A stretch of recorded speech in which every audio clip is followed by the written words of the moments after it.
இன்றைக்கு ஒரு மார்க்க ஃபத்வா, மார்க்கத்தினுடைய ஒரு சட்டம், ஒரு தீர்ப்பு எங்களுக்கு தேவைன்னு சொன்னால் கூகுள்ல டைப் பண்ணால் அல்லது ஏஐ மூலமாக நாங்க எந்த ஒரு மார்க்க தீர்ப்பை கேட்டாலும் எங்களுக்கு கிடைக்குது.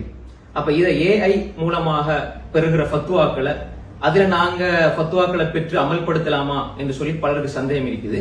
அன்புக்குரிய சகோதரர்களே, நாங்க ஏஐ மூலமாக ஃபத்வா எடுத்து வாழ்க்கையில் செயல்படுத்துவது என்பது நாம் முற்றுமுழுதாக அதை தவிர்த்து கொள்ள வேண்டும். ஏன்னு சொன்னா மார்க்க விஷயம் என்பது இப்படி நாங்க பெற்றுக்கொள்ற ஒன்று அல்ல. அதுல சில பொழுது சரியான தகவல்களும் வரும், பிழையான தகவல்கள் வரும், அதுக்கு உத்தரவாதம் கிடையாது.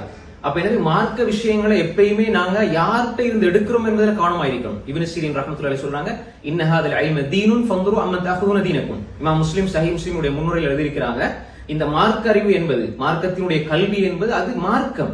அப்ப உங்களோட மார்க்கத்தை நீங்க யார்கிட்ட இருந்து எடுக்கிறீங்க என்பதில் நீங்க கவனமாயிருங்க என்பதாக இப்னு சீரின் ரஹ்மத்துல்லாஹி சொல்றாங்க. இது மிக முக்கியமான ஒரு கருத்து சகோதரர்களே.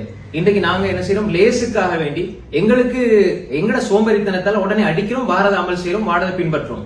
அப்படி ஒரு காலம் நாங்க செய்யக்கூடாது. அப்படி போனால் நாங்க வழிகேட்டுல போய் விழுந்துருவோம்.